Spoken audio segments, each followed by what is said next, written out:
Chapter 361 translucent worm. তুমি কি আমাকে খুঁজছ? গলার আওয়াজটা কানে ঢোকার সাথে সাথেই ডেরিক বার্গ জমে গেল। তার গায়ের চামড়া টানটান হয়ে গেল, আর মাথার চুল খাড়া হয়ে উঠল। সে আমার পেছনে কেন? সে আমার ঘরে কেন? সিলের কি হল? মিস্টিক্যাল জিনিসগুলোর প্রভাবের কি হল?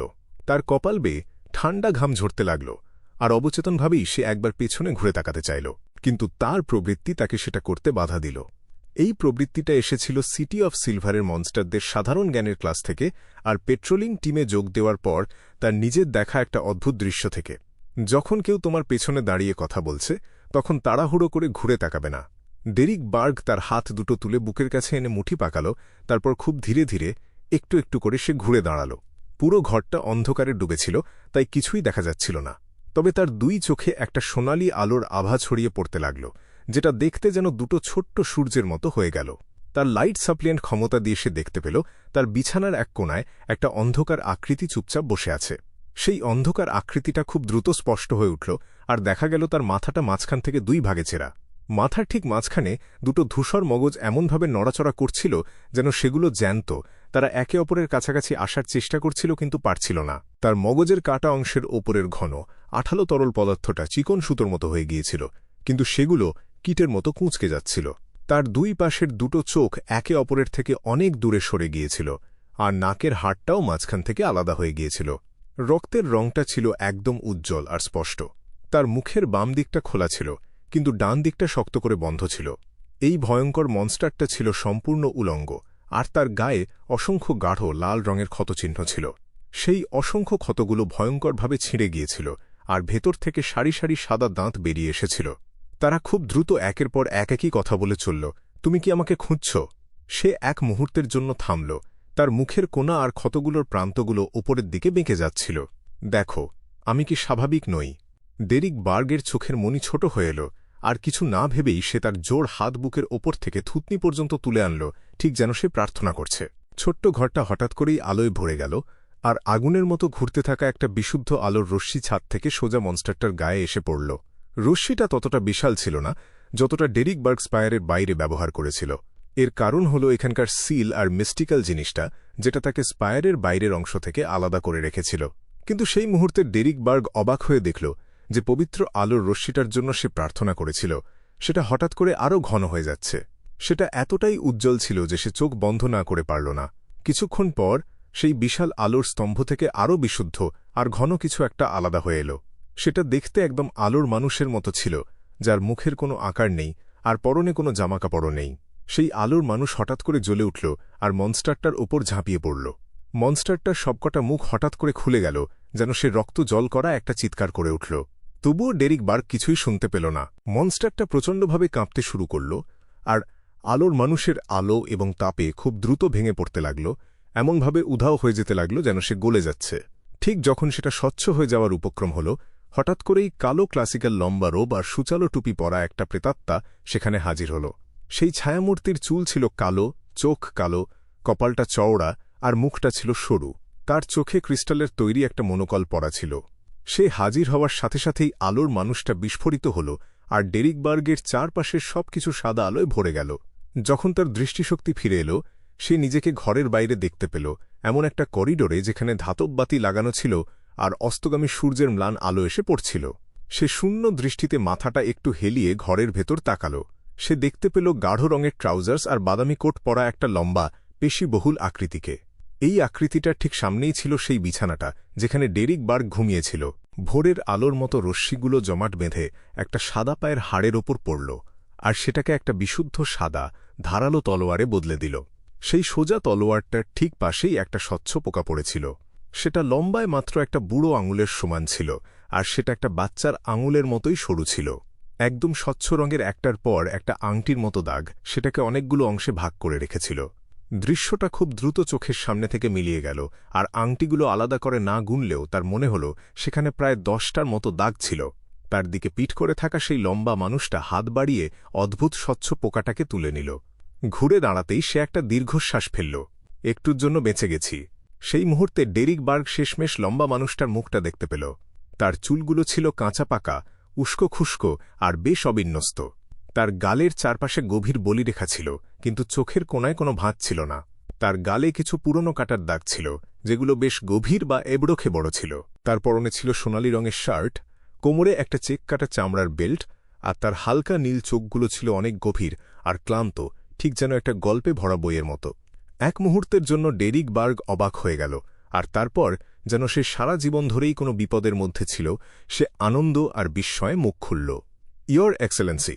তার সামনে দাঁড়িয়েছিল সিটি অফ সিলভারের চিফ, 6 সদস্যের কাউন্সিলের অন্যতম, 100রও বেশি বয়স পার করা একজন শক্তিশালী Demon Hunter, Colin Iliad. Colin হালকা করে মাথা নাড়ল আর বলল, আমরা সবসময় জানতাম যে তার একটা সমস্যা আছে, কিন্তু আমন নামের লোকটার আসল উদ্দেশ্য কি সেটা জানার জন্য আমরা ইচ্ছে করেই তাকে সরাসরি মেরে ফেলিনি। এর বদলে আমরা তাকে স্পায়ারের নিচের দিকে আটকে রেখেছিলাম, মিস্টিক্যাল জিনিসপত্রের প্রভাবে সিল করে। আর আমরা প্রায়ই এমন বিয়ন্ডারদের, যাদের শুধু নিয়ন্ত্রণ হারানোর লক্ষণ দেখা দিত, তাদেরকে তার পাশের ঘরে থাকতে দিতাম আর তার সাথে কথা বলতে দিতাম।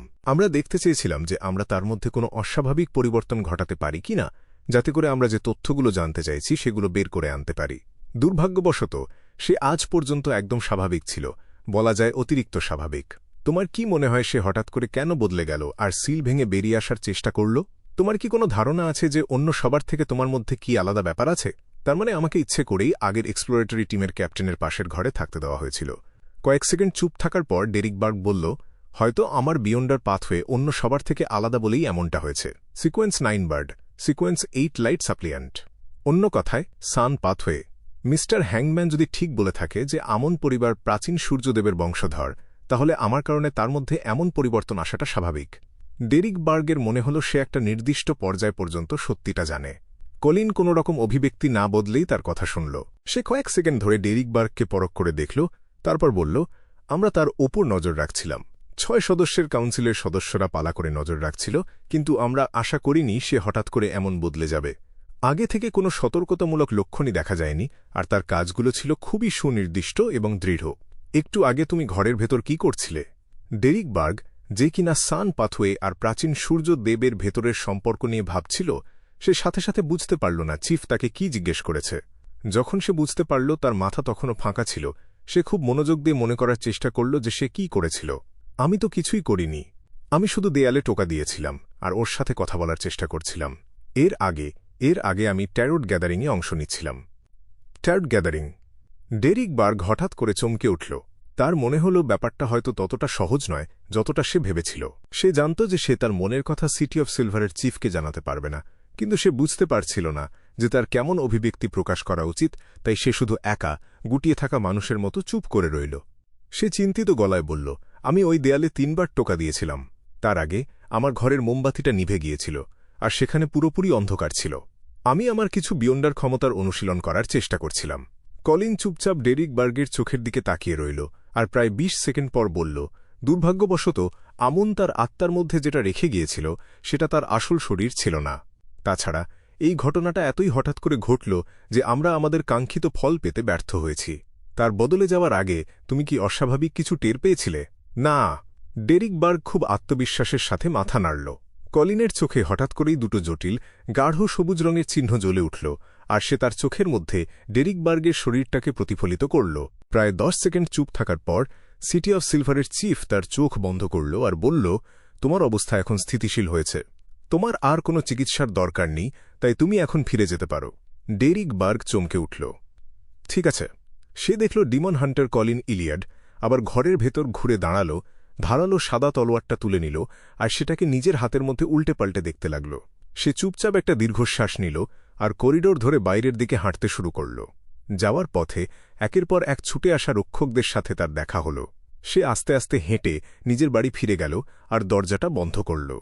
সে কিছুক্ষণ খুব সাবধানে তার চারপাশটা খেয়াল করল, তারপর বিছানার এক কোনায় বসে নিচু গলায় আওড়াতে লাগল, যেই ফুল এই যুগের নয়, তুমি হলে ধূসর কুয়াশার ওপরের রহস্যময় শাসক, তুমি হলে king of yellow and black, যার হাতে সৌভাগ্য ধরা দেয়। আমি একটু আগেই ভয়ঙ্কর একটা ঘটনার সম্মুখীন হয়েছি। ডেরিক বার্গ খুলে বলল কি কি ঘটেছিল, আর তার দুটো ধারণার কথাও জানাল। এই সব কিছু করার পর সে অনেক বেশি স্বস্তি পেল, আর তার দুশ্চিন্তাগ্রস্ত মনটা শান্ত হওয়ার সাথে সাথে সে বুঝতে পারল প্রচণ্ড একটা ক্লান্তি তাকে গ্রাস করছে। সে শুয়ে পড়ল আর খুব জলদি ঘুমিয়ে পড়ল। সেই শান্ত আর অন্ধকার ঘরে মাঝে মাঝে বিজলির আলো ঝলকে উঠে সবকিছু আলোকিত করে দিচ্ছিল। তা না হলে সেটাকে একদম অন্ধকার রাতের মতোই মনে হচ্ছিল। ঘুমন্ত ডেরিক বার্গ হঠাৎ করে তার ডান হাতের তর্জনী নাড়াল আর খুব আয়েশ করে বিছানার ওপর টোকা দিল। 1 বার, 2 বার, 3 বার। ট্যারেট গ্যাদারিংয়ের পর নিজের আধ্যাত্মিক শক্তি খরচ হয়ে যাওয়ার কারণে ক্লাইন মোরেত্তি ওয়্যারউলফ এর বিয়ন্ডার বৈশিষ্ট্য বা বায়োলজিক্যাল পয়জন বোটলের কোনো ডিফিনিশন করল না। এর বদলে সে সোজা আসল পৃথিবীতে ফিরে গেল একটু ঘুমিয়ে নেওয়ার জন্য। 20 মিনিট পর সে ঘুম থেকে উঠে পর্দার কাপড়টা সরিয়ে দিল, যাতে কুয়াশা ভেদ করে আসা আলো ঘরের ভেতর কিছুটা হলেও আলো ছড়িয়ে দিতে পারে। ডেস্কের সামনে চেয়ারটায় বসে ক্লাইন মোরেত্তি শান্ত হল আর ভাবতে শুরু করল যে খুব তাড়াতাড়ি তাকে কি করতে হবে।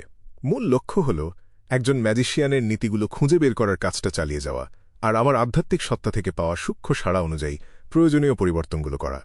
যদিও প্রস্তুতি ছাড়া কখনো পারফর্ম না করা, একটা স্টেজ আর পারফরম্যান্সের দরকার হওয়া আর মনোযোগ অন্যদিকে সরিয়ে পারফরম্যান্স শেষ করা, এর মতো নীতিগুলোতে আপাতত কোনো সমস্যা আছে বলে মনে হচ্ছে না। আমি যদি এভাবেই অভিনয় করে যাই আর ছোটখাটো পরিবর্তন করতে থাকি, আমি শেষ পর্যন্ত পোষণটা হজম করে ফেলব আর এগিয়ে যাওয়ার স্তরে পৌঁছে যাব। কিন্তু এই ধরনের অভিনয় যথেষ্ট নয়। আমার এখনও কিছু গুরুত্বপূর্ণ নীতির অভাব রয়েছে। বর্তমানে আমি যা করছি সেটা পোষণ হজম করার প্রক্রিয়াটাকে ধীর করে দেবে, আর সেটা ঠিকভাবে সম্পন্ন হবে না। হয়তো আমার সিকোয়েন্স আপগ্রেড হতে 1 বছর কিংবা হয়তো 2 বা 3 বছরও লেগে যেতে পারে।